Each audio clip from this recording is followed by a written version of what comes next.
but there's a reason why the government is supposed to act slowly, right? Like, we don't want to knee-jerk react a nuclear power plant. We don't want to decide that, hey, we're going to put a nuclear power plant in Warner Valley in 2 weeks, right? That should be a decision that should be made over a long period of time.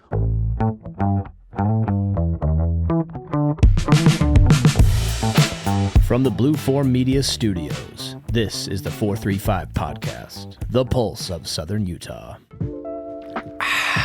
If you're looking for a nice cup of coffee and you're in downtown St. George, FS Coffee Co. That's where you're going to want to stop. It's right there on the corner of Tabernacle and Main Street in downtown St. George. So if you got a bicycle, ride it on down there and grab a drip coffee and tell them the 435 guys sent you.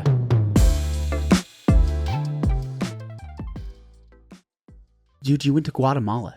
I and did. You hiked a volcano. Last week. Or you hiked a mountain next to a volcano. Were they both volcanoes? They were both You're all over the volcanoes. world. You're all over, like, from Florida to Guatemala. You're all over the world. I've asked you, it was harder to get you on this podcast than it was the governor. I'm not gonna lie to you. I had to try harder. I had to try harder to get you on this podcast than the governor himself. That's how popular Jordan is. You're a busy guy though. Not necessarily popular, but you got a lot going on. You like staying busy. I do.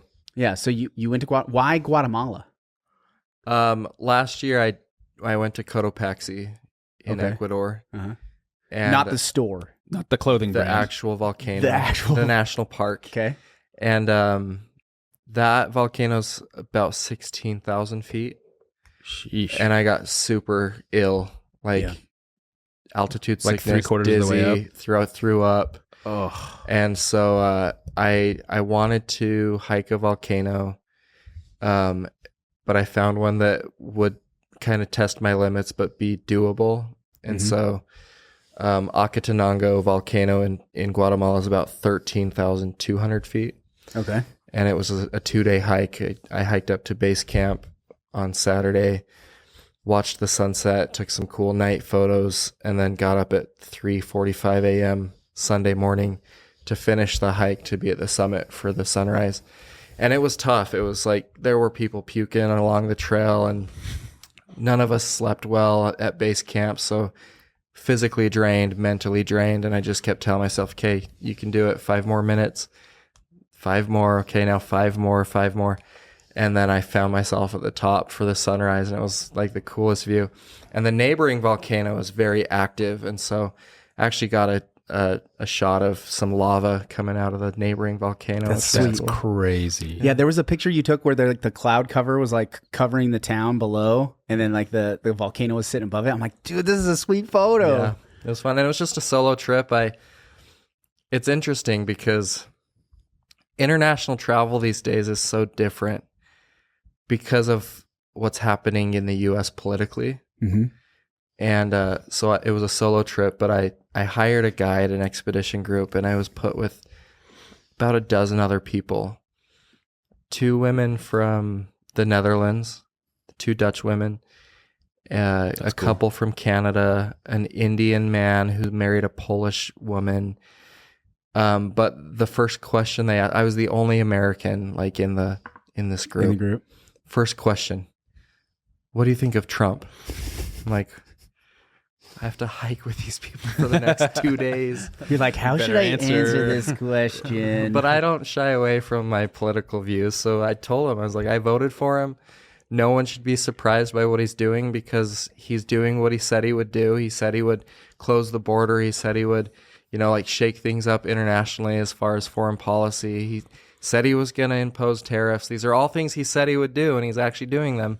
And people voted for that. Yeah. A majority of the American people voted. Yeah. Every swing state voted for that.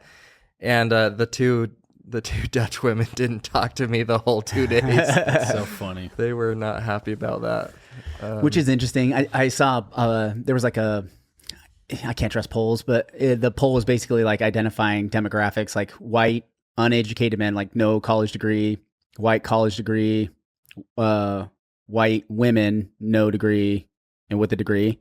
It was crazy. Like 56% have like a horrible negative opinion of basically everybody who's running the government right now. But then it's just such a this weird polarization in these different sex and race categories. And the polls also stated, a separate poll was about how white Americans were the only ones that voted basically the same in 2016 as they did in 2024, but all of the minority groups all swapped their vote for Trump, which is really interesting to me for Kamala Harris being, mixed race, female, all these things. It's wild. Especially those border counties. All those counties in Texas along the border, Trump swung those counties. Some of them swung 70% to Republican That's so crazy. this past year. So your role, you backpack the world and you travel the world, but you work for Washington City as basically a governmental liaison to the state. Is that kind of the way to describe it? So legislative affairs director. Okay. Some of my roles, I'm a liaison to. Yeah, that hasn't always been your role, right? Like no, it's from where you started with the city. It's actually a brand new position. That's when you made it, when somebody just makes up a job for you. Like say. you're so good that they're like, we don't really have a job for you, but let's give you this title and tell you to do these We're going to things. create a job for you because we don't want you to go anywhere. Yeah. Well, for the longest time, everyone just kind of deferred to St. George. Yeah. To handle everything for Southern Utah. But our community is growing so much. Washington City especially continues to grow at an alarming pace. In a lot of different ways too. Growth doesn't just mean population. Growth means economically. Yep. And so they felt value in creating this position so that we would have a voice representing Washington City to the legislature. Because it kind of operated as a suburb of St. George. Basically. It was just a suburb of St. George. And that from a financial perspective, but also from, you have all these residents that all have opinions. And if you just defer to whatever St. George doing, that's not necessarily what your constituency wants. It's like 38,000 residents or something like that, permanent residents. Does St. George have a similar? Yeah, Sean Guzman. Oh, yeah, Sean. Is there. Okay, yeah. Government affairs director. Yeah. So similar roles. Yeah, we've had Sean on too. Yeah. He's a good dude. Yeah. So you did that. What did you do before that? I was at the Chamber of Commerce. Okay. I was vice president of policy at the chamber, and then spent the first 7 years of my career in Washington, D.C., working on Capitol Hill. Did you know me and Jordan interned at the state legislature at the same time at college? I did know that. I did know that. 2011? Yeah, 2011. Yeah. That's You so were crazy. with Margaret Thatcher. Margaret Dayton. Margaret Thatcher Dayton. Margaret Thatcher Dayton. Margaret Thatcher's right. Yeah. Margaret Dayton, but she did call Dayton, herself the Iron Lady of Utah. So Told you. Oh, man. That's why I thought Thatcher. That's a bold thing to just take that and then use it yourself, because you're trying to fill in the shoes of this woman that's like. She was the Senate president at the time. the correct? rules chair. Rules chair. That's right. Cool. But she was the only Republican woman in the Senate until I think Deidre Henderson came along. That's right. You could be iron. You could be iron if you're that way. Yeah. She backed it up. I don't know enough about like tough as nails. Yeah. Tough as nails. Super tough. You couldn't get anything past her. Yeah, that's good. Yeah. That's good. We need more people like that in the world. And then while we were there, the Becky, the House Lockhart. Yeah, she was Speaker. She was a speaker. Yeah. That's crazy. So you guys have a long history, which is still surprising why it took so long to get you on the podcast. But however, we will keep moving. I mean, we fast. reconnected. I think like Here? soon. Yeah, soon after you were with the chamber. Soon after. Yeah. Yeah. So. And then you ran for District 2, the congressional seat, and I thought you were going to win. Dude, you had the best. You had the best speech in the debates. I honestly thought you were. I was like, man, if I listen to all these people lined up, Celeste did a pretty good job in that debate. But I thought by far, I was like, dude, Jordan's got this. Like, but it's a political thing, right? It's who you know and all these other things that go along. It was about 20 votes that made the difference. That's crazy in that race. Isn't that so crazy? Yeah. So now you're running for the state central committee for the Republican Party. Are you on it now already? No, I was on it because I was vice chairman of the Utah Republican Party. Right. Had to resign that position to run for CD2. Yeah. And in so resigning, I also lost my seat on the SCC. So I have not been on it for the last 3 years. But I'm running to get back on it for a number of reasons. Mostly, a lot of people lose sight of what the actual role of the SCC is. Some like to think they're a legislative body, but they're not. Like, that is not the SCC's role. We don't create legislation or policy. Right. We govern the party.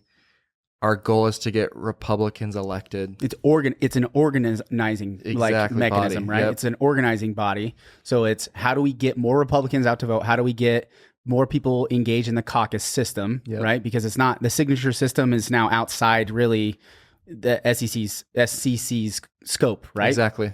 And so it's holding on to that because I know the current trajectory is we want to hold on to that caucus.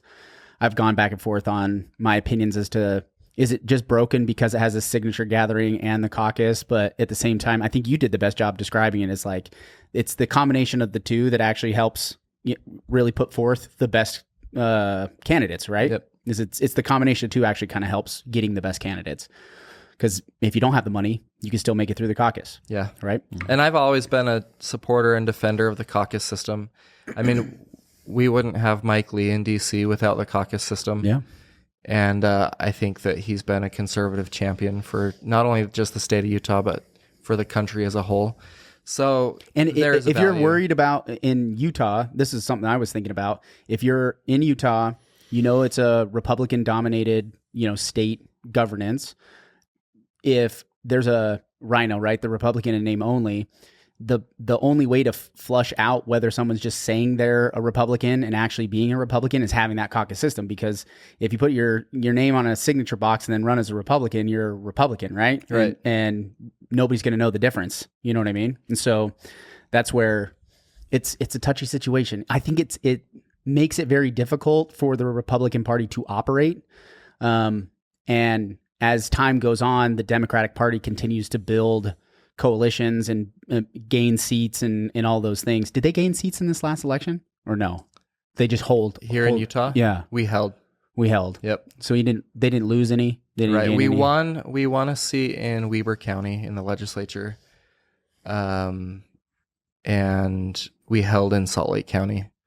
So yeah, I think all of the incumbents, but I think we may have lost one seat in the House in Salt Lake County, but we picked up one in Weber, so it was a wash. Yeah. But the caucus system only works if delegates do their job.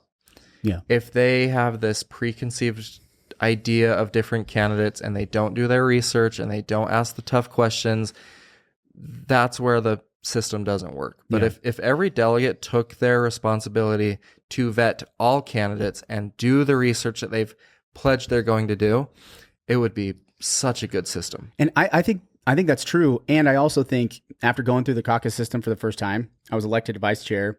The caucus night, it seemed like nobody really knew what was going on that was sitting in the room to start. But even the organizer, because we were a new precinct in Ivins, a brand new precinct, it was almost like, okay, who wants to do it? And then everybody raised their hands like, all right, you're them, right? There wasn't like a whole lot of vetting for the delegates. Now, that's not true of every precinct. There's a lot of precincts that's actually really competitive in order to get those seats. But figuring out ways to educate and pour a little bit more structure, a little bit more, have a higher expectation level for that caucus night. I think there should be some focus in on that. I don't know how to do that, but that's kind of what the SEC is kind of zoned to do. Do you guys feel like there should be some additional improvements in the caucus system? Yeah. There has to be an entire education campaign, especially because we see so many move-ins from out of state and they're not used to it. And a lot of them showed up and they're like, oh, I thought I was just coming to like vote in a primary tonight. I didn't know we were doing all this other stuff, electing delegates and so we need to educate. One thing that I think Lisa, the current chairwoman of our local party, has done well is these caucus boot camps in high schools to teach graduating seniors what it means to go to caucus and elect delegates and that kind of representative style of government. We need to do that on a larger scale because it's not just the high school kids we need to teach, but it's almost like adults. you're a migrant orientation. It's like if you're coming here from another state, where there's like 792 citizens, residents of Precinct 7 in Ivins, like 792 voting Republicans, and there was only like 70 that had lived here before 2020. Wow. Isn't that crazy? Wow. So they had registered as a Republican. Out of the 792, there was less than 100 of them had been Republicans in Utah before 2020. Wow. And that's so crazy. How to many me. showed up to caucus night? Like 15? No. There was probably like 30 in the room.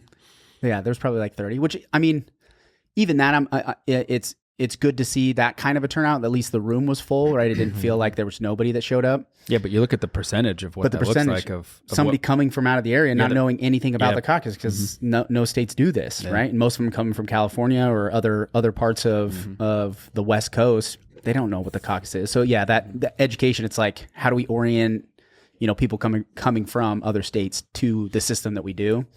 But it all ends up turning into money, right? But what the money needs to go towards getting the candidates elected. So it's kind of like, well, we need the candidates elected. That's where we're going to allot the money in. And there we go. All right. So let's get into the legislation. The legislative session for 2025 has ended.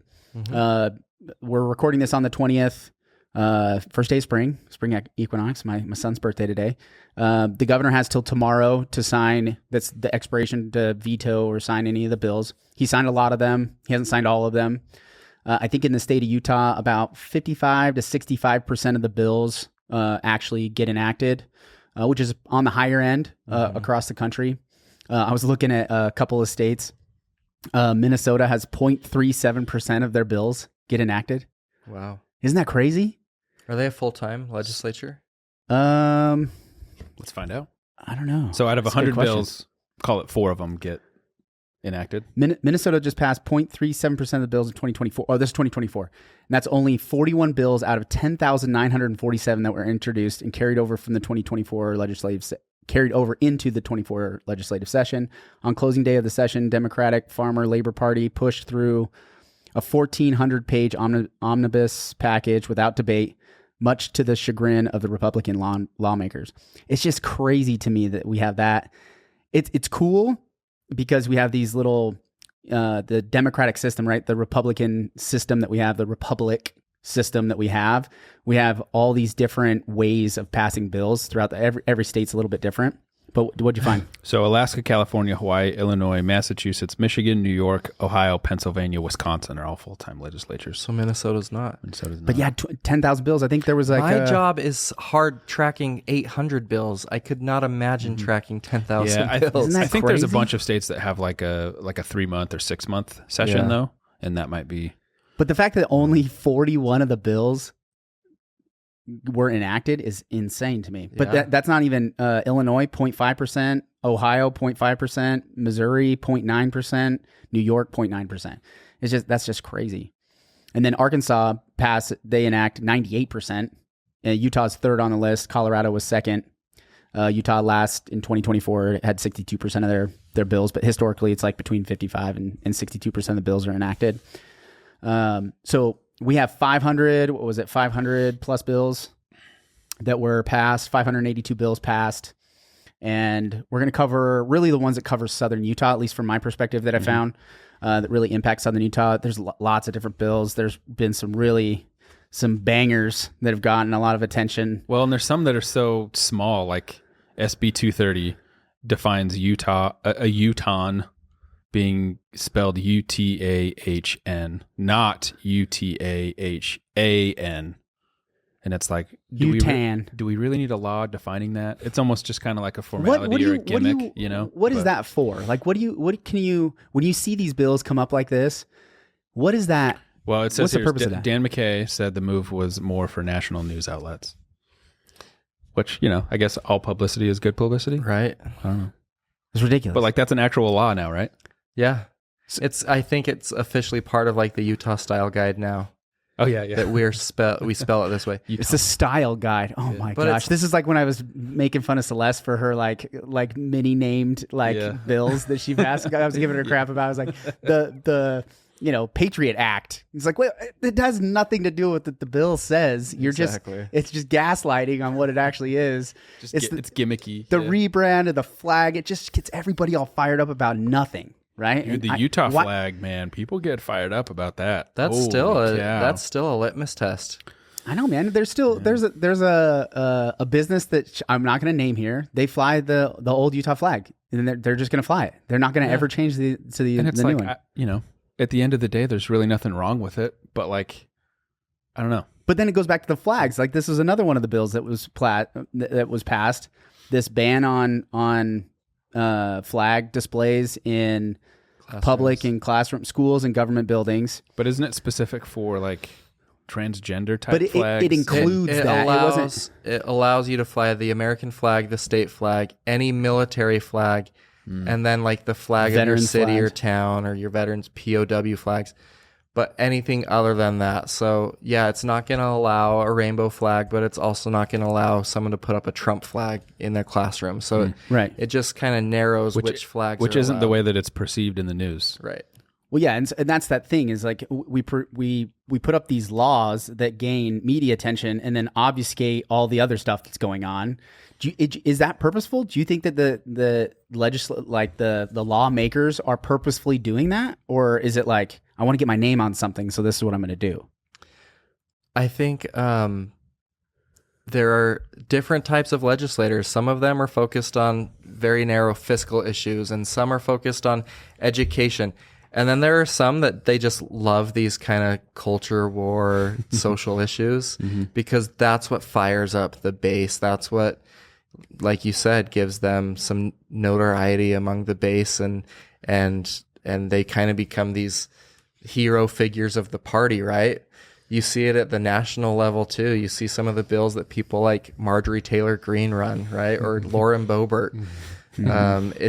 It gets them a lot of attention, but to some of these legislators, those are important issues. I know Trevor Lee very well, the sponsor of the flag bill. He's very sincere in saying, well, shouldn't the American flag encompass all of us? Yeah. Liberty and justice for all. Why do we need separate flags for every little group, right? Right. And so the flag display restriction makes sense to me, especially in government buildings, public areas. You know what I mean? It's like if you want to privately display your own beliefs, that's fine. That's fine. But Unless you live in an HOA, then you can't. unless you live in an You HOA, can't fly your own flag. You can't fly. Yeah, you can't fly the American flag in some HOAs. You can't fly any flags. Yeah, dude. It's crazy. Yeah, you fly a flag in Sun River, man. They're going to pull up to your driveway and rip that thing down. Yeah. So it fires people up. I think this one, if clearly it passed, do you think that the governor's going to sign this one? yes, he has indicated that he will. He hasn't, to my knowledge, he hasn't yet, but he had indicated shortly after it passed that he intended to sign it. Now he's gotten a lot of pressure since then. Yeah. There are mayors flying rainbow flags. A lot of his base offices. A lot of his base comes from the Democratic and Liberal Party. A lot of it, and even when I had him on the podcast, he talks about not spending enough time building a coalition from the right and the right. He was trying to bring the left and the right together, which is kind of an interesting strategy. But if you're going to if you're not going to win in caucus and you're going to put it beyond signatures, it kind of makes sense. He's like, well, I'm going to be a governor for all. I'm going to try to blend from the left and the right. Let's say 30%, 27 to 30% of the population of Utah is left leaning. So he's going to really try to get that coalition together. But he said he hasn't done a good enough job building the bridge from the right and the right, which I haven't seen any progress on so far. I mean, it's still early in this 4-year term, but this could be one where if you don't sign this one, that could just continue to drive that wedge, within that party. Well, one of the bills that was probably a hard bill to sign, which he did, and I give him full credit for this, was the union bill that prohibits collective bargaining for public unions. Mm-hmm. He had firefighters and teachers and police and all these different unions pressuring him not to sign it, and he signed it. He signed it because it was the right thing to do. And now we've seen that they've launched a referendum. They're collecting signatures to overturn this law. And so it'll be interesting to see if they're successful in getting the referendum's tough in Utah. It's not easy to do here. It's not. And the most recent example of them succeeding was on the food tax, right? Mm-hmm. Where they wanted to tax groceries. Mm-hmm. And they got enough signatures. And rather than the legislature having that on the ballot and getting shot down, they just repealed it in a special session on their own so that it wouldn't have to go to the ballot. Yeah, and that's the other thing too, is that even if, like in California, you do a referendum, the legislative body can't amend that later on, right? Let's say it passes, no elected official can change that. And that's the crazy thing in California, is that if they make a mistake on that referendum, you're stuck with that. There's no mechanism other than another referendum to get it to go away. And that can take 8, 10, 12, 15 years for the consequences to kind of pan out, which they've had multiple times where like, oh man, we probably shouldn't have done that. Yep. And now they're stuck with it. Where in Utah, they could pass the referendum and then the legislature in the next session could come in and change it again. Right. And so the referendum is a political freedom of speech thing. It's like, we want to make this known that this is important to us, and then it might change some legislators' minds. But yeah, that's a tough one, because I can see some value in collective bargaining for the individual laborer, but at the same time, is it going to hurt the system? Right? Is it something that ends up degrading the system as a whole? It's a slippery slope. It's a slippery slope. Well, and these are public is it a slippery unions, slope? so they're utilizing taxpayer dollars to then negotiate their public salaries, right? And Right. So Yeah, it there makes it has tough. to be a line there, I think, when Yeah. it comes to public sector. So a couple of the other bills, another big one. We talked about the flag one first. I didn't really want to dig into that one too much. But the municipal and county zoning amendments. This is HB 256 by our own Neil Walter. This allows. Great bill. This is a bill that didn't pass because it was something similar. They tried to get this passed a couple of years ago, right? And basically, if you're a short-term rental individual and you're illegally outside of the city ordinances or outside the ordinance of the HOA or anywhere, the city couldn't really prosecute. It was a huge hurdle. Jeff, you have an example of this, but this allows the state to enforce their zoning laws, specifically with short-term rentals in mind, right? Yeah, so prior to this, so back in 2017, they passed a bill that included what's called the not well language. It prohibited a city or municipality from using an online listing to prove that someone was operating illegally. So like if I posted on Airbnb or VRBO, the city could not search or use that online listing. This bill... because advertising isn't proof of Right. legal, like that you've done anything illegal. Just because you're advertising, it doesn't mean you've done anything wrong. And this bill now allows the cities to use those websites. To at least start collecting the information, and then they still need an additional... It doesn't ban it on the listings, but it does say that they can request that Airbnb take that listing off, right? They can Yes. they can then send it in saying, hey, this short-term rental is violating city zoning, and that they need to remove So it, right? The first thing I thought of was somebody at each city is going to be tasked with doing that. They're going to get more work, and they're going to be the ones to have to call Airbnb and say, hey, we got 5 more listings here. Well, somebody's already doing it because somebody's calling and saying, hey, I'm pretty sure my neighbor's Airbnb, and they're like, sorry, we can't do anything about it. So there's that person's still doing it. They just actually now they're I just thought it was funny that like in business it's always like, your boss comes and tells you, hey, I'm going to give you more money or give you more work, but I'm not going to pay any more money. Right. So anyway. No, it's a step in the right direction, especially on the affordable housing front, because some estimates show there are couple thousand illegally operating in Washington County alone. If they can't come into compliance because they're not in the correct overnight zone, or they can't get a business license, etc., those properties then enter the long-term housing market. And that frees up a lot of inventory. especially statewide, like Summit County, Washington County, those our area in particular, it's important. I don't know if it's going to have a huge meaningful impact on supply, but it's definitely going to eliminate future violations of this in the future. And it's a quality of life issue. There's nobody who has a VRBO next door who's had, a bus full of, softball players or soccer players, move into their neighborhood for a weekend. They don't like it. Yeah. It's a quality of life issue. They bought that house specifically.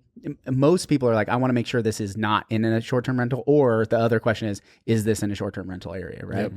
And so I think it's going to help a little bit. I don't know if it's super meaningful, but to Neil's credit, this is something, especially in Santa Clara, Ivins, his district 74, that people care about this a lot. So well, there credit might to be some Neil too, for listening to the people. Yeah, for sure. And there might be, to your point too, Jordan, entering the long-term market. There might be some that are currently operating as illegal, quote unquote illegal nightly rentals, where the owner is like, oh, I'm not going to mess with this. I'm just going to sell the house. Yeah.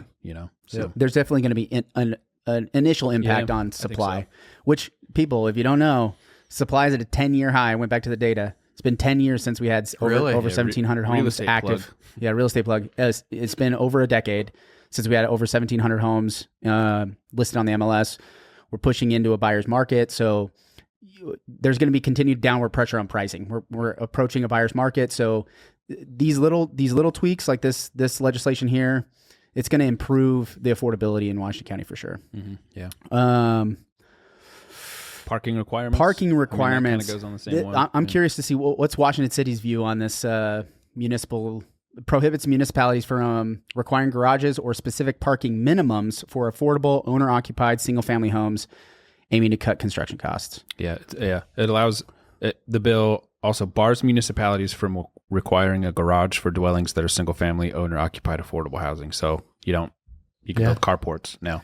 And we're totally supportive of that, especially our mayor. He's kind of been pounding the pulpit on this issue for a couple of years now, where he said, why can't we go back to the days where we built homes with carports? Mm-hmm. Mm-hmm. These starter homes, when it was a true starter home, right? Today, our starter home, I think, has gotten a little bigger, more expensive, a little higher grade. Oh, yeah. But he often references the house that, he grew up in with a carport and, 6 people in a 3-bedroom, 1-bath home, right? So that was my house growing up. Yeah. Carport, 1,200 square feet. Yeah. We had 2 bathrooms, but. Well, and if you look down the road, let's say this isn't an issue. Let's say this doesn't get passed, right? And we continue to build garages. We're still going to pack people into those homes. They're still the parking's still going to be an issue because supply isn't getting relieved, right? And so the further and further we go without making some of these policy changes, we still end up in a situation where you have 2-3 families living in a 3-bed, 2-bath house, right? I've seen it in Southern California. Like whether you pass this or you don't, you still get this result of like, well, we don't want people parking on the street. Well, they're gonna eventually park on the street. Just because you made them have a garage doesn't mean you're going to keep them from parking on the street. Well, part of that too is I would love to see some data on folks that park in their garage every day or every night. I think a lot of people use their garages for storage. Yeah, I use my garage. I park in my driveway, but I use my garage as a gym and all kinds of stuff. Right, my boys play in it. It's an extra living room. In and our down house. here, everyone has a side-by-side or a boat in their garage, right? Yeah, So, like, yeah, exactly. So this one makes sense. I think this is actually going to be really good for redevelopment. Because you have a lot of these smaller homes. Ivan specifically, you're required to have a 2-car garage. It's in the city code, which not every city has this code in Southern Utah. St. George doesn't have a garage requirement. But the other part of this is specific parking minimums for affordable owner-occupied single-family homes. This gives a new design for developers to create in smaller land parcels. Like I think of the one downtown that we were working on that was kind of in a weird puzzle because he only owned like 3/4 of the block, right? Not the whole thing.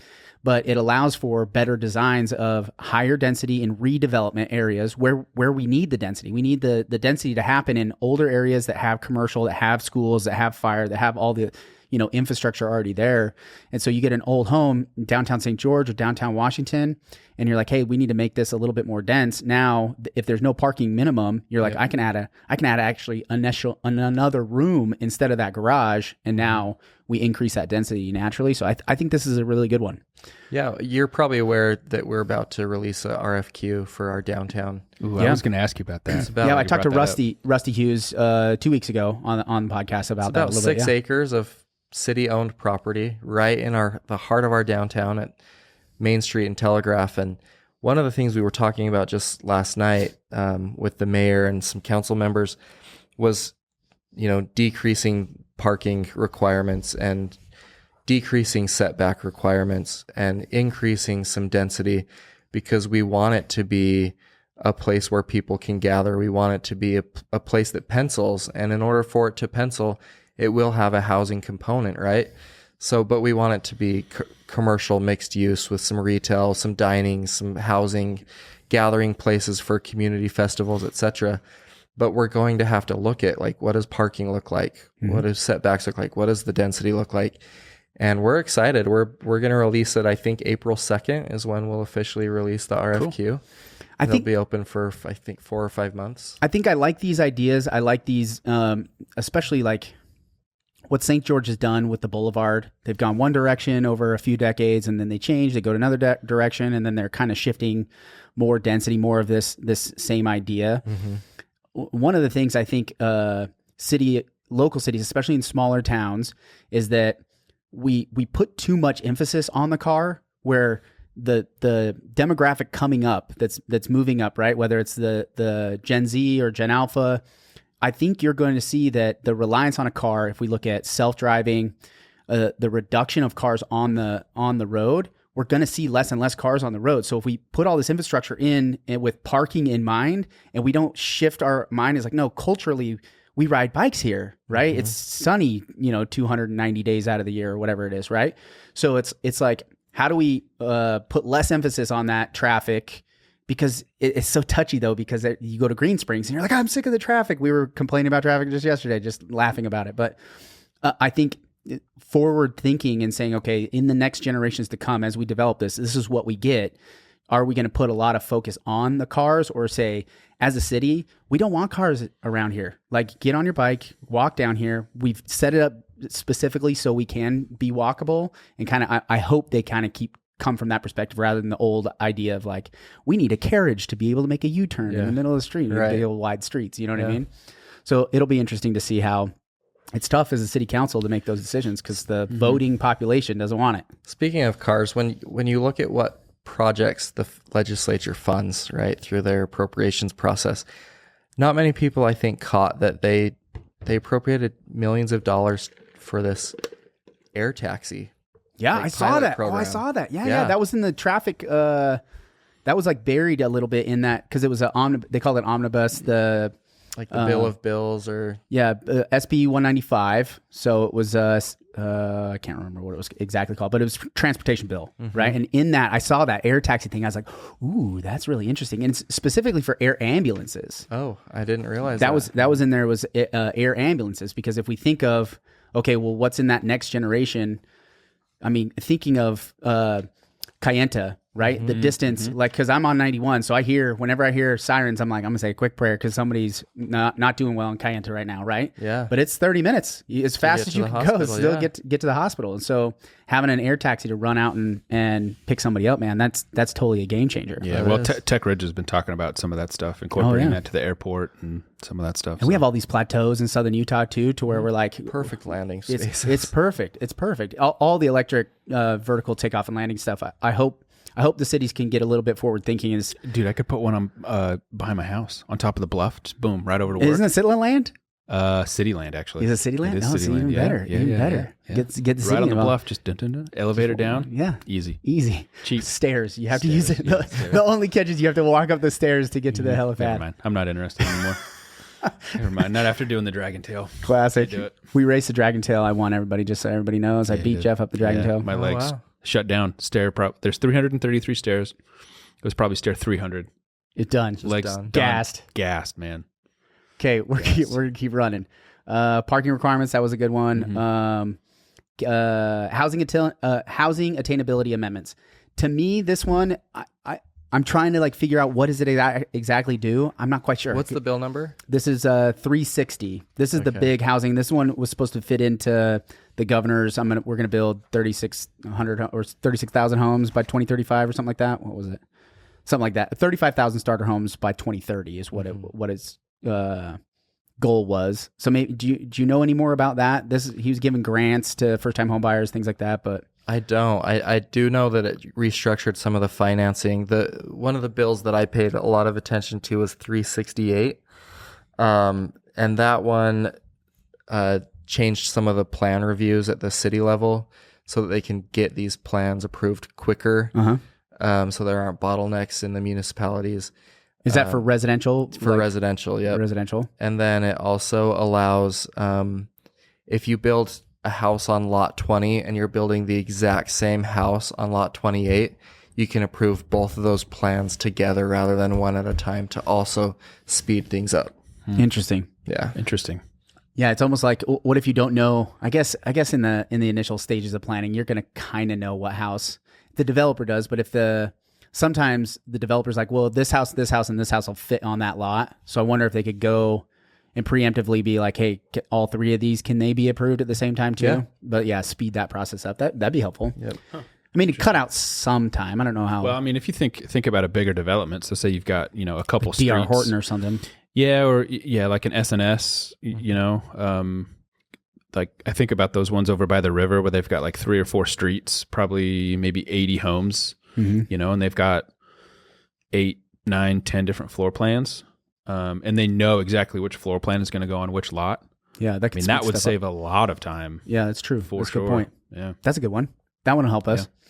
Because, developers, time's money.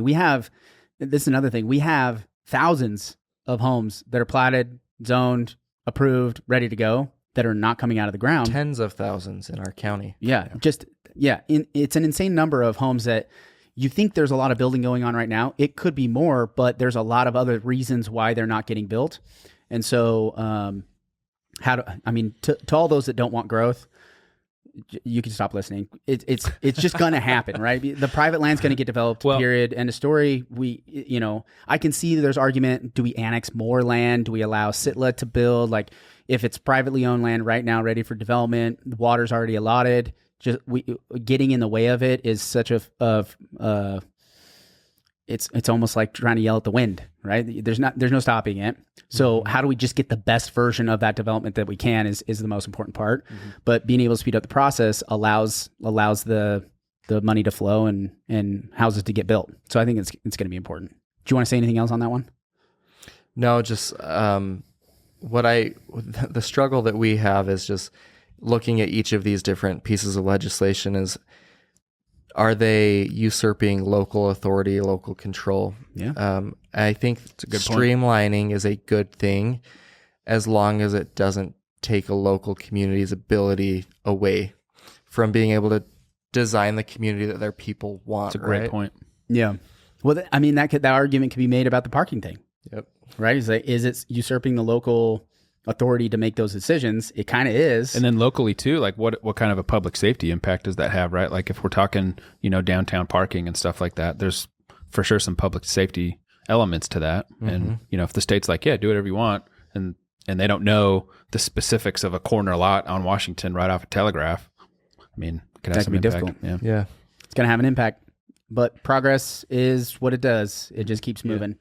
There was a bill, I can't remember what you were at on time. There's a lot of like really stuff like the Utah name laws, fluoride ban in public water was passed. The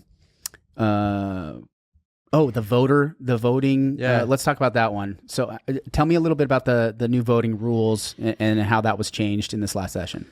Yeah. HB 300, Representative Burton and I think Senator McKell ran that bill. It was meant to kind of ease concerns on voter security, voter fraud, election integrity. It would have originally required you to show an ID if you vote by mail and drop your mailbox, your ballot in a drop box. That would have required county clerks and cities to have people sitting physically at those drop boxes all hours of the day to check those IDs, right? So the bill changed throughout the session. I think it was amended a number of times, and what it came down to is you can still vote by mail. I think it's opt-in though. I don't think you just automatically receive a ballot. You can still return that ballot through the mail, but now you have to include some sort of identifier like the last 4 of your social or the last 5 digits of your driver license, so that when the county clerk gets that ballot, they can check not only your signature, but this second identifier. The other thing that I think is a good thing, Utah, I don't know why, but we're notoriously famous for having our election results come in super late. Sometimes we don't know the outcome of an election for a week or 10 days. This bill now changes. If your ballot is not in the county clerk's hand by 8 p.m. on election day, it will not be counted. Interesting. Because we're kind of tired of having to wait a week or 10 days to get those election results. What happens is people will drop it in the mailbox at the very last second. those of us who live down here, our mail often has to go to Las Vegas and then back to Utah to be processed. So you might vote on election day and get it in the mailbox, but the county clerk's not going to get it for 3, 4, 5 days. So this bill changes that if it's not in the possession of the county clerk on election day, it won't be counted. So that... I'm surprised they still allow it to go into the any postal service's hands. Like it just seems to me like the two options are you physically drop it in front of a mailbox, a drop box, or you go into the booth and you vote. Exactly. Because as soon as you send it to the postman, you lose control of that ballot. No matter what, no scanning and all this other, you lose complete control over that ballot. You just eliminate absentee voting? I mean... Or do you have like an earlier deadline for absentee voting maybe? Or yeah. I don't know. I didn't even think about absentee voting. Like if, you got someone on an LDS mission or, and they want to vote, or military, right? And they want to vote in their local. This is a good point. So, I have to sign up for them to send me a ballot. I have to sign up to get the ballot. See, I think, I guess that makes sense because you could be sending out ballots to people that don't exist anymore. And then there's just a ballot floating around there. Yeah. Right. There's a gap there. So that's so what you're saying is there's some kind of secondary validation is basically what's changed, is that you're not going to just get a ballot in the mail. You got to go online, register, make sure you get it sent to you. Well, that reminds me, I have a point. I've got a family member who they were, him and his wife were staying with my mom while they were building a house, and they got ballots to my mom's house, and they moved into their new house like in the same time frame, and they got ballots at their new house. It was weird. They got 2 ballots? Yeah, this was Utah County, not down crazy. Here. Crazy. It was crazy. Yeah. Well, I have a friend that that's got to happen a lot. I mean, if it happens at one time, it's got to happen a lot. I have a friend that I will not name because Steve. There's some legal stuff Chad. involved here, but he's not a U.S. citizen.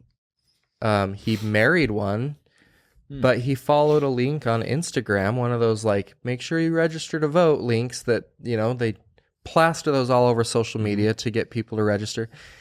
And he registered through that link, and a ballot shows up at his house every election now. What? He is not a U.S. citizen, and he doesn't ever cast the ballot because he knows that's illegal, and he doesn't want to get deported. Sure. Right? But think of how many that do that. And then if I could do that, and I just say my name is Tom Jones, and I get another ballot, and we do that at scale, you could swing whole elections that way. That's crazy. And I don't think there's widespread. That's not happening widespread. I do. But could be hundreds of thousands. It's enough to sway some of these. If you go back in history, though, if you go back all the way 1800s, 1700s, from the beginning, from the inception, ballot manipulation, voting manipulation has been a cornerstone in the election process, always. So it's the fact that it would no longer be a problem anymore, that's just BS to me. There's 2 parties that control. They have they got this opportunity to where at one time or another, they have the control of the ability. And then anytime you talk to a politician, when you talk to specifically a politician about voting, they shut it down. They don't want to talk about it at all. They don't want to, they're not even interested. Oh, nope. Never read that. Nope. They don't even want to know about it because I think it's controlled. I think there is widespread. Well, I actually testified in committee in support of HB 300, the original version where it would have required you to show an ID. And the reason I just stated very simply, I have to show an ID when I get on an airplane, when I purchase a gun, when I walk into Costco, I have to show them my membership ID. Exactly. Why should I not have to show an ID when I vote, when I cast a vote? It's racist, Jordan. Well, that's the only thing they can come up with, which is so ridiculous to me. And I thought it was a great idea. Yeah. If you want to vote by Dropbox, show up to the Dropbox with your driver license and have someone check it to make sure that you are who you are. Yeah, why can't they just scan it? Right. Why can't you just walk up, scan it, drop it? There's a camera on it, done. It's. I don't even think you need a person. Common sense to me. There's technology that can help, but they don't really want to do it. That's my thought. They don't really want to do it because they want to control it. What else? What's one that didn't pass? Because I know we're running low on time. Yeah, I was going to say, if you've got a hard stop on time, just cut us off. No, I'm good on time. 153. There is a bill that I'm glad didn't pass because it would have included residential as a permitted use in commercial zones. Okay. Now, with See, I like this because I was like, why wouldn't they just do that? I was just talking to Jeff about this. if you're a municipality and you fund your fire and your police and most of your city services with sales tax, not property tax, why would you then want residential development in a commercial zone when your city relies on commercial sales tax to operate? How often does residential, I guess I just answered my own question. That's a good point. I didn't think about that angle. You know, this might sound crazy, but I hate real estate agents. And after being one myself for the last 10 years, I know the good ones from the bad ones. If you're thinking about buying, selling, or investing in real estate here in Southern Utah, we want you to interview us for the job. Go to realestate435.com and give us a call. We promise you're going to love us. We have very little commercial. What about a mixed, like the commercial allows for if commercial and residential are pegged at the same time? Because when I look at, especially Washington City, I've looked at a bunch of different pieces of property and it's like just commercial doesn't pencil because it's so expensive. But if you can sprinkle in, you know, like apartments or condominiums or something on it as well, all of a sudden now the spreadsheet makes sense. Right. Right. And this bill was getting at like single family homes in commercial zoning. Yeah. Because it's like, well, the value of the land typically in commercial is so expensive that I think only residential wouldn't pencil either though.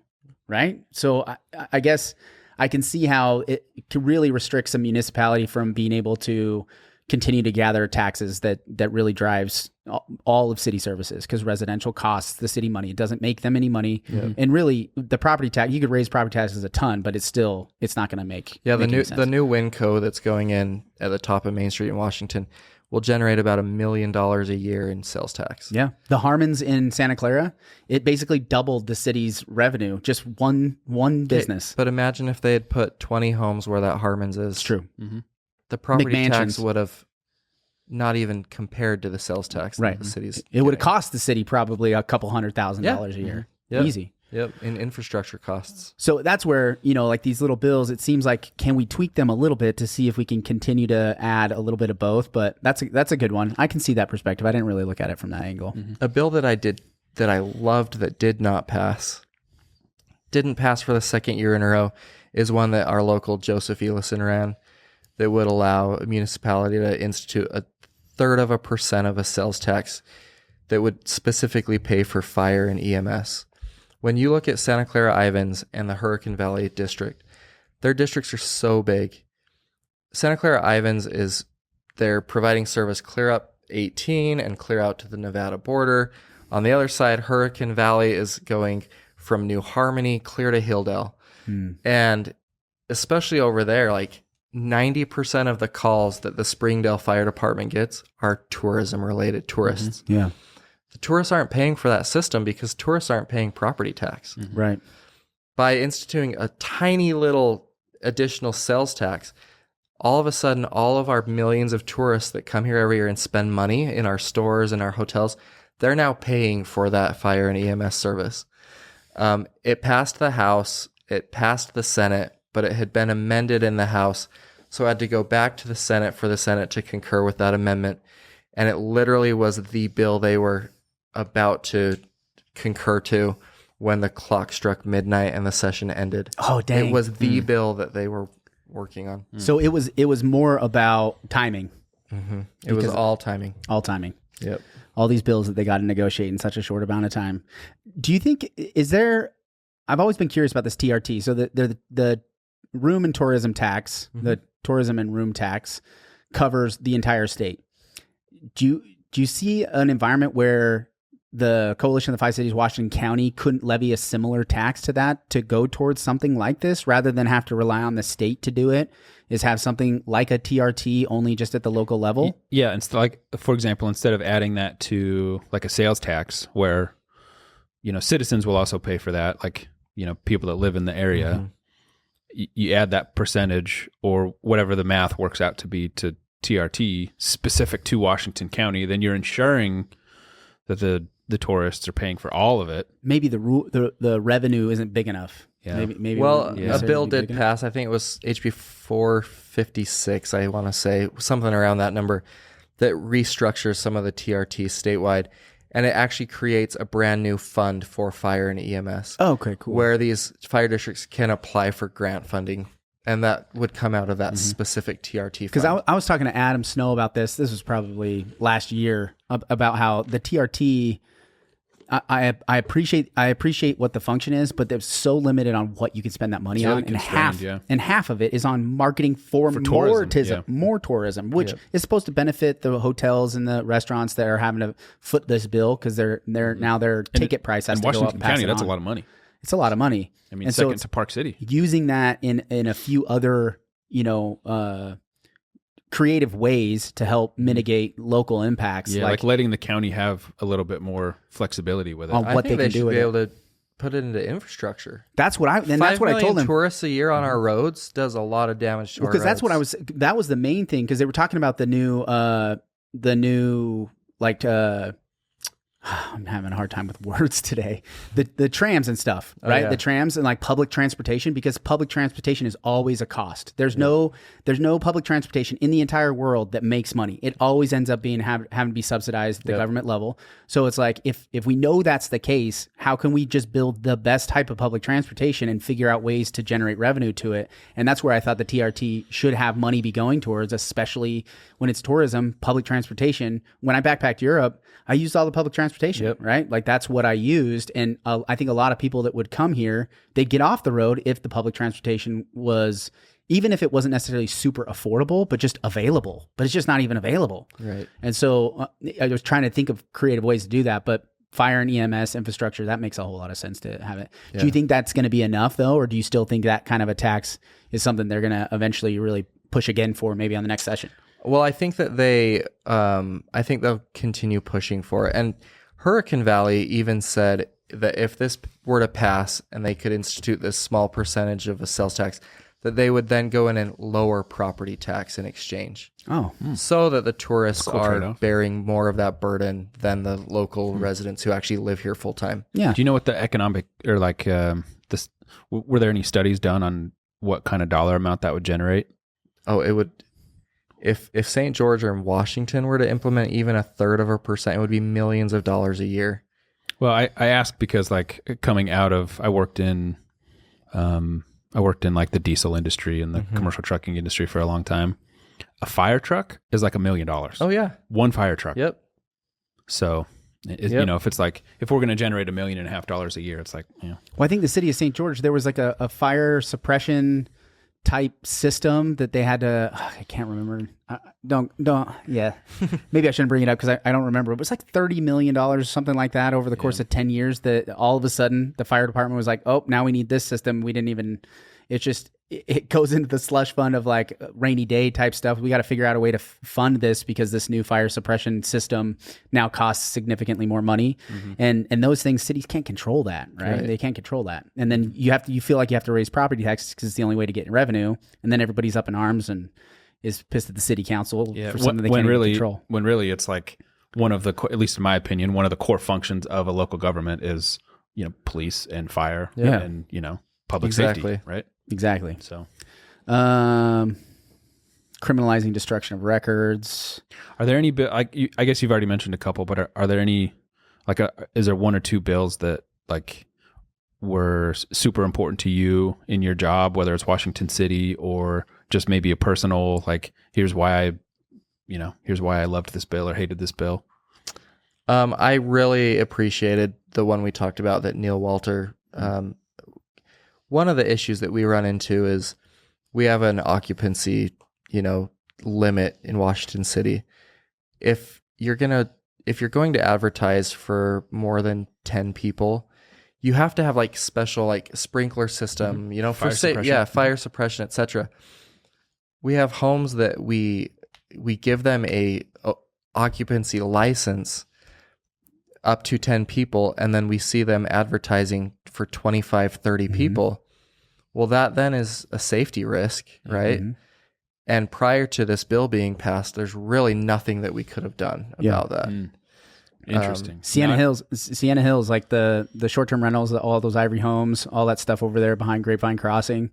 Those initially when that occupancy limit thing passed, there was a big push on a bunch of sellers sold initially, but then they all ended up continuing on. They just sold to a new person, and then they didn't care about the rule because it's like, oh, they're not being enforced. So then now back to this same issue, right? Is you have all these houses that the liability is huge. Imagine the national story if there was a fire at one of these places and there's 24 people staying in one place and there's no fire suppression system and they can't get out of the house or whatever. Yeah. There's a lot of bad things, and there's so many other regulations on the commercial side of things that basically short-term rentals are mini boutique hotels, and if the city can't enforce those, it's just crazy to me that this allows for some kind of enforcement mechanism. So we'll see what it does to the short-term rental market. It's taking a beating right now. Everybody, if you're looking for short-term rentals in St. George, I'd probably not buy right now. And if you got a good deal on one, you probably want to hold on to it, unless it's in Washington City. Maybe you want to sell it, but maybe not. I'm just kidding. Another thing that will impact our county is Walt Brooks ran a bill that would change the county classification levels. Currently, we're a level 2 county, a class 2 county, which means we're second class. Which means we're treated the same way as Utah County. We're very different. Population, density, you name it. We're very different from Utah County. So his bill actually changed the classification system. So we're now going to move back to be a third-class county.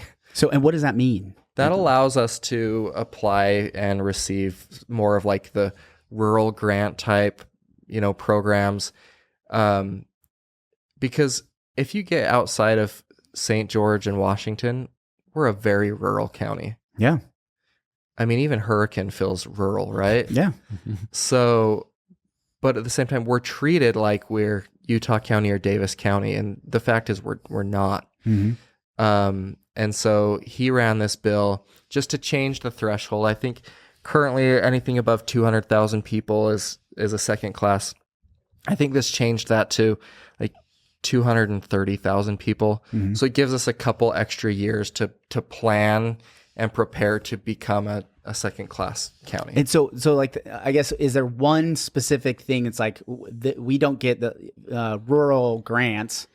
Like, because we still get like rural housing opportunities basically in every city outside of St. George. St. George City is the only one that can't get Utah housing and rural housing, loans, things like that. But what is there like a specific thing that like this is really handcuffing us? Well, there's a handful. One example is we were talking about fire and EMS.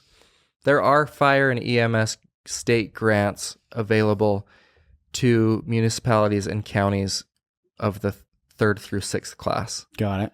So that's one where we lose out because we're a second class, although we're still a very rural county. Yeah. And we could use some of that state grant funding. And we don't have any help. Like there's no one to protect us. Exactly. We're surrounded by 6th class counties, right? We are. Yeah. And so, and we got Arizona and Nevada on the other side. So there's really no support that we get from anywhere else. So that makes sense. That's a good one. I didn't know about that one. Anything else? What was that Beehive one? Yeah. SB 337, it came out. Do you think they're going to run this one again, probably? I think so. If the governor was supporting this one, it seems like they'll probably run this one again. So keep this on your radar, everybody. Yeah, this bill would have allowed 3 major projects a year to fall under what they would have called the Beehive Development Agency. And what the state would do is create this new agency and kind of roll some of these existing economic development programs under this giant umbrella of the Beehive Agency. And the state could look at 3 different projects that would have a long-term positive economic effect to the state of Utah. Now, the governor, the impetus behind it was, I don't disagree with. Like, we want to stay on top. We want our economy to stay strong. We want to be able to invest in projects that are good for the long-term economics. The problem is this would have allowed the state to come in and develop, design, and build these projects without any local input whatsoever. So as soon as the bill was released, all of the municipalities were up in arms over it because we're like, we don't want the state coming into Washington City and telling us you're going to build a 2,000-acre development out in Warner Valley that we have no oversight of, no input, but yet we then have to provide the services and infrastructure for. Isn't there like an annexation like requirement though? Like the city could be like, no, we're not gonna support any of that. So that wouldn't have applied to this. Interesting. The state could have done whatever they wanted, especially on the state lands. And there's a lot of sitla land out in Warner Valley. We have the most valuable sitla land in the entire state in Washington County. No The most question. valuable by a long shot. So we were worried that, of course, one of those 3 projects a year are going to be in Washington County. Yeah. So the League of Cities and Towns came out in opposition. The counties came out in opposition. So they worked through, and they eventually got to a point where it would require some form of local consent.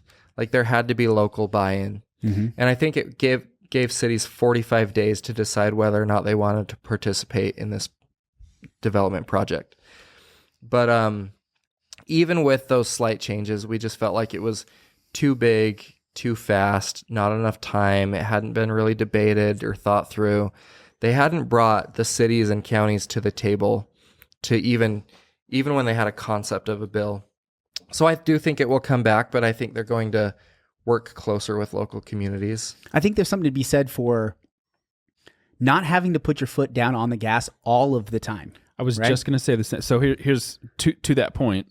Kurt Cullimore, he was the sponsor, I believe, of the bill, right? Yep. He said Utah needs to enhance its ability to respond quickly and efficiently to significant economic development opportunities. That could be a wide variety of things. It could be potentially a nuclear power plant, it could be large manufacturing, or it could be really grand scale mixed use developments. Now, I think you might have said this in the past, but there's a reason why the government is supposed to act slowly. Yeah. Right? Like we don't want to knee-jerk react a nuclear power plant, right? Like we don't want to decide that, hey, we're going to put a nuclear power plant in Warner Valley in 2 weeks, right? That should be a decision that should be made over a long period of time. Well, and I think the idea that government and economy going hand in hand with each other, it is a 20th century idea, right? Is that like when we think about the framing of the Constitution and the powers of the state, obviously we want the state to react to economic, opportunities and things like that, but forcing economic opportunities rather than being like, okay, we have a really good economic base. How do we keep that just going and staying strong? Because, there's 300,000 jobs for a telemarketing company in Utah County that in the next 5 years could be gone. Right. And all of a sudden unemployment goes from, 2% or whatever it is right now, 2.7 to 3% right now, to we're at 5 and 6. And then we're still pushing these other economic growth stuff here. But, it doesn't always have to be seize every single economic opportunity and force it through government wise. Right. This is a bit of a generalized statement, but I think we've seen time and time again that the government forcing economic development usually doesn't work out well. Right. Yeah. So it's I mean, I can see how they want to develop Sitla, they want to develop land, they want to continue to build more homes. He's got this goal for building 35,000 homes. I felt this way since the beginning, is that the real estate market ebbs and flows, and the correction on pricing, we have to allow there to be a correction on housing. We have to allow pricing to come down, which sometimes means supply will come up and it'll come down at all different times in a lot of different various economic situations. And there's nothing really that the government can do to control that. So I said this, I think it was a year ago. I was like, how about we just wait and see? Let's just hold off on like forcing this housing affordability, because there's 2 things that the government can not really do anything about. You increase minimum wage, has second and third unintended consequences that don't ultimately help affordability, and the interest rates. And those are the two main things that it's the median price of the home, the median wage, and the interest rate. That's what affordability on housing is. And yes, we can build a ton of houses, but we could also build a ton of houses and then they all go vacant. Yep. And then now we have a serious crash, right? And so it's forcing this because the constituents are upset about it. Is like sometimes there's just not a whole ton that we can do about it. How do we just navigate the environment as we have it, not force it through? Well, I think a good summary of everything that the legislature looks at is they like to point out one bad actor and then create a policy that affects everyone, right? Mm-hmm. And I feel like we do a pretty good job of building homes in southern Utah. Yeah. I'll say Washington City, like you've got D.R. Horton out there that is building thousands of units. And these are not like large scale $1 million homes, right? This is where all of the young families are moving to. Mm-hmm. the new development that they're trying to put in down at Stookie Farm, they've committed to 40% of those units being affordable housing units, right? And this was enforced by the government. These were private market, private and public combinations. It's like the city's doing their job, and then the developer saying, "What do you need? Let's do that thing." Well, right? we talked about thousands of lots that have been entitled that aren't yet built. So you're right. It's like anytime government forces anything, I think is when we get on this slippery slope. And so it's funny too, because a lot of folks, mostly on social media, will complain about the big bad developers, right? The money hungry big bad developers. But those people are living in homes that were built by developers. Yeah, that's right. true. And in business, you don't do business to not make money. Yeah. Right. So there's an element of profitability that comes into it, but just like you said, it's a free market solution or problem solving vehicle in putting out what the market wants. Yeah, exactly. And what it the needs. consumer wants and what it needs. We were talking to Stacey Young at the Rise Summit when we did the podcast. Shout out Stacey Young. What a great guy. He's brilliant. Awesome he's so guy. brilliant. Yeah. And he ran the data, and over the last 3 years, the average price of the new construction was under 550,000. Right, it's not as low as like the governor's trying to get it like under 400,000 or something like ridiculous. Where it's like, okay, labor and material costs, it's not possible. Like you just can't we just can't get there. Right, we have to reframe our thought on what affordable actually is from a developer standpoint, without subsidy. But he was saying how the market itself has already adjusted to saying we're building affordable houses. Like this, we know the market's here. The vast majority of the building in Washington County over the last 3 years has been way more affordable than it was the 5-10 years before that. Right. And so it's hard to see sometimes because you go to the parade of homes and there's 10,000 square foot homes and, Washington Field's full of massive McMansions, you know what I mean? So, but the vast majority of new construction has been on the more affordable side of things. And that's the market reacting to what the demand is and what's needed. And the city's saying, hey, this is what we need. We need you really to do this. And the developer's like, we'll make it work, because it's better. I had one builders tell me, he's like, well, I could have come in with a bunch of huge houses and the city said no, but I came in with smaller houses and the city said yes. So it was better than not getting anything at all. So that's what I built, right? Yep. And so that's the private market solving a problem that the government doesn't have to get involved in. So what was that bill? That bill that didn't pass? SB 337. 337. Look it up if you are more interested and watch out more, because I'm sure that's not the last go around for that one. Right. Yeah. Okay, dude. Man, we could probably keep going for another hour. I want to keep talking, but we could wrap it up. Everybody's going to be like, all right, that's enough of the legislative stuff. Hope you guys got value out of this one. Thanks for coming on, dude. I do just want to give a shout out to our legislators. In my role, like I communicate with them almost on a daily basis. And a bunch of the other ones all across the state. They do answer our calls. They respond to our texts. They actually solicit feedback. Representative Jack had a bill that would have required a city to come up with a water security plan in case your water system got hacked, right? Mm-hmm. Legitimate possibility. Yeah. And it gave the city like a 6-month timeline to come up with this all-inclusive like security plan. And our water director said, we're happy to do this. If you want a plan to actually be effective, and it needs to be well thought out, we're probably going to need a bit longer than 6 months. So I called Representative Jack, hey, is there any way that you could, double that? Like give the cities a year to come up with this plan. Yep, I'll call the drafting attorney right now and have him make that change. Those are the type of legislators that we have here in Southern Utah. Yeah. They listen to us, they're accessible, and they're so invested in our community, and I think that's awesome. And I would add too, just even going back to my legislative days back in the day, I think just Utah as a whole, man, it's a great state. I think for the most part, we're very fiscally conservative. Not that anything and everything can't always be improved, but just Utah is awesome as a whole. Yeah. It was really interesting this year. There was a very different feeling. The last couple of years post-COVID, they had so much money they didn't know what to do with it, the state. But federal money's gone now from Exactly. COVID. Yeah. So, it's a So little bit this tighter. year they were like, we're not funding all these special projects. The money's tight. We're wearing our belts and our suspenders this year, and we're getting underwear and socks for Christmas. Yeah. So they, Sometimes that's how it goes. man. yeah, and I'm glad that we live in a state where we live within our means. I could not imagine being one of these states that they just spend, and taxpayers owe a lot of debt. It's not the case here in Utah. Yeah. Yeah, and I think even on the other side too, I got to know some of the Democrats, and I would submit that Utah Democrats aren't like California Democrats Not or New even York close. Democrats, not even close. They're, I think they all work pretty well together, and I mean, it's a pretty one-sided state, so that probably has a little bit of an effect on how the Democrats work with the Republicans. But all in all, I think the legislature does a pretty good job. Yep. Yeah. Okay, dude. Thanks. Thanks for coming bro. on. Yeah, We'll thank get you you. back here again one day. Sounds good. Okay. Hope you enjoyed this episode, everybody. We'll see you out there.